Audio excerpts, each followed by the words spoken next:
What's up, YouTube? It's me, artisanmc, and I'm here to do the watch party for Bad Batch episodes 7 and 8 double feature.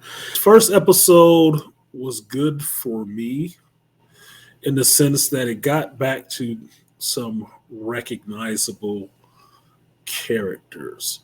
One of the things I did not like, that did not work for me, is once again it is female centered, with male characters playing the background. They're only there to service women or get killed. Other than that, episode 7 is playing on the larger conspiracy that Admiral Rampart is the head of, being that he actually destroyed and sunk Camino in season 1. Now, he told everybody else that it was a storm that sunk Camino and caused the loss of all that life. But being that Camino has always been on that planet and was pretty much a floating city, I don't see how anybody would believe that shit. But regardless, some people did. Now, the other thing that's going on in this is that the Senate and Admiral Rampart are trying to push through, I forgot what they called it, but a bill for more troops, right? They want to phase out the clones and bring in what we know as the Imperials, right? The Empire, the Stormtroopers. Now, some in the Senate complain about this because they recognize the clone troopers as people. They're not droids. You cannot just throw them to the side because they're aging, have this accelerated aging that's making them age quicker, and then just leave them destitute with nothing after they fought for the Republic and put their lives on the line. As we know from watching first season, Admiral Rampart doesn't care about clones. He doesn't like them. He doesn't like him at all. So it's not surprising that a bill that he's putting forward mentions nowhere in there clones. He doesn't care about them outside of the fact of phasing them out. Now, in this episode, I find it funny that clones are used, to me, in place of other ethnicities, put it that way. And that the person who steps up to be the spokesperson for them is a young female, which I would consider, given her voice, Caucasian. Now,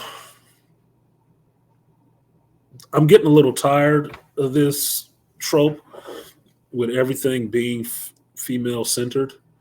I mean, even in the Senate, the first person to speak up was a black woman with cornrows, and the first thing I thought was, get the fuck out of here. That is bothering the shit out of me because it's never centering the story on people who matter. I'm constantly being introduced to new female characters that have to lead the whole episode, and everybody else just follows their lead blindly. For what?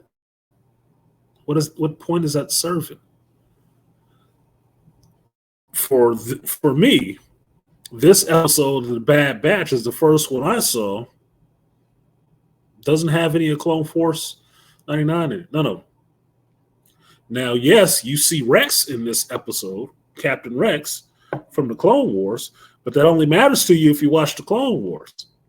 Otherwise, it's just Captain Rex. Who gives a fuck?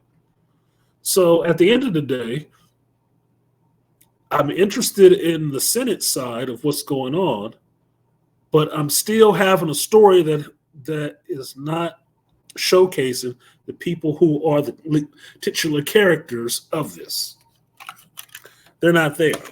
They're not represented, and that's bothering me.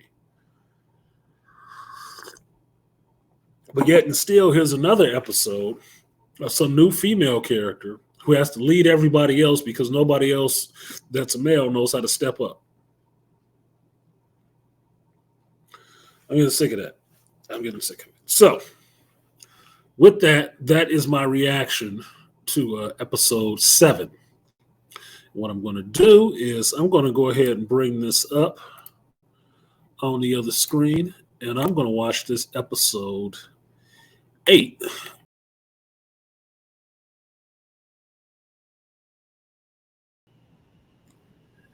All right, let's get to the review.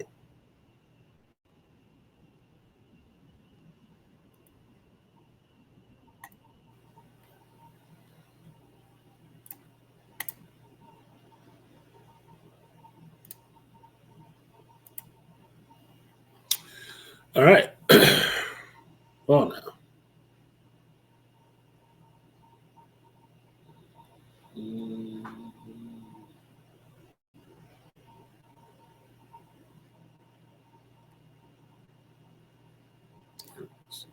All right. I will say this episode had me going with the political side of the intrigue. Okay. The This is the type of stories that I like, or this is part of the type of stories that I like, which is political intrigue. What goes on behind the scenes in these discussions and these debates that actually have an effect on real people's lives. And Star Wars, for the most part, watching its in it has always kind of paralleled or highlighted what goes right or wrong in our own real world capitalistic democracy, right? That there are always interests being played out behind the scenes and subversive for other individuals' gain over what's best for the people at large. Now, in this story, you have the whole deal with understanding that Admiral Rampart is dirty. He actually sunk Camino, and he is trying to push this bill through the Senate to register a lot more troopers, excuse me, and phase out the clone troopers. And it's hitting the snag because nobody can justify why you need that right now. A senator from the last episode I reviewed, Senator Chuchi, which is a church with some letters moved around, is on the side of the clones that the clones need benefits and reparations, in a sense, for the time that they've served and not be cast away like droids. And she is of the belief now, given the clone, what was his name? Slip, letting her know that Admiral Rampart sunk the city in Camino. And he knows this because he was there on his ship. And that there is a backup recording of that event on the ship's computer. Now, this sets up the episode that Chuchi needs to, at some point in this episode, have the proof to implicate Admiral Rampart for his misdeeds. And this is where you get to see the actual Bad Batch, the Clone Force 99, finally show up in their own show again.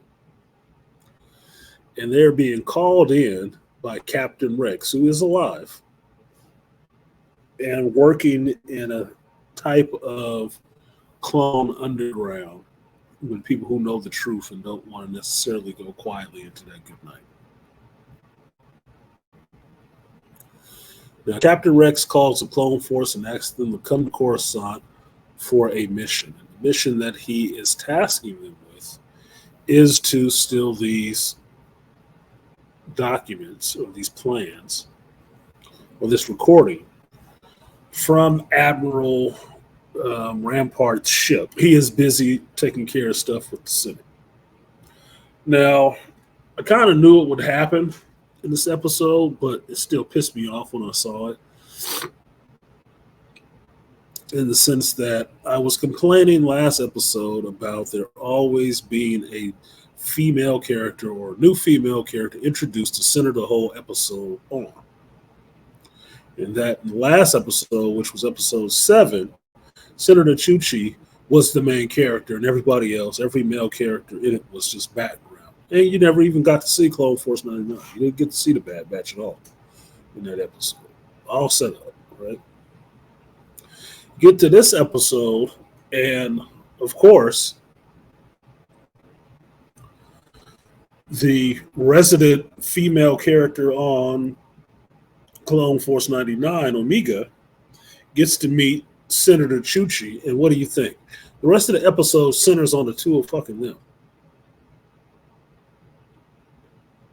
The conversations they're having, the people they're meeting, what's going on around them and what's happening, and then you get a small segment of time where the episode deals with Clone Force sneaking aboard Admiral Rampart's ship, obtaining the recordings, and getting off the ship in a very ingenious way.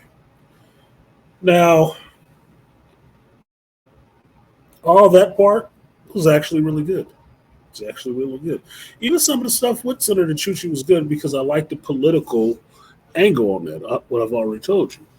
But the fact that once Omega and Senator Chuchi met each other, they walked off and the action stayed with them. Whose fucking show is this? It seems like every fucking episode there's a new irritating female character in there to be foregrounded while all the male characters are backgrounded. And I don't remember this being Vagina Batch. I don't remember that shit. Far as I know, this is supposed to be about this group of clones. Clone Force 99, which Omega is kind of a part of. Why the fuck is every episode centered around some chick? I'm not liking this. This is fucking 8 episodes of this shit. I got 2 decent episodes in the beginning and 6 episodes of filler and bullshit. Come on, man. I'm really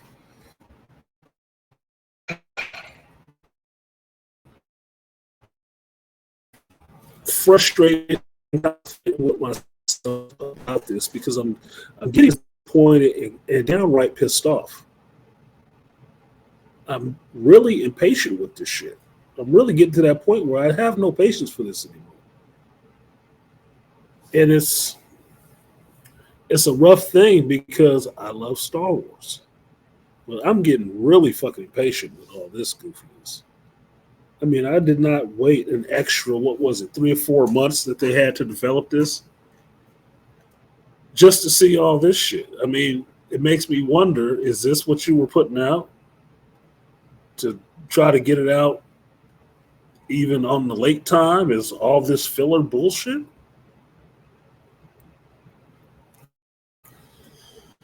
This is disappointing.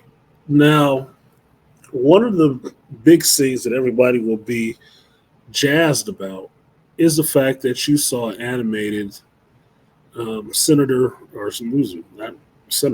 Palpatine show up in this. That's all well and good. I've seen Palpatine in the Senate a number of times at this point. The only thing I'm sitting here looking at when I saw this, like, okay, it's cool, it's Palpatine, but fuck, he looking like a whole damn Sith. Nobody is even tripping off of this.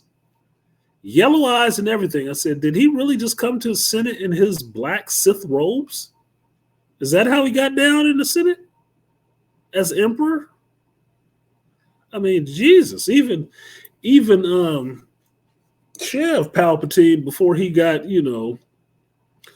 all corpseified looking as Darth Sidious, even he wore some different colors. Even he mixed it up. He's from Naboo.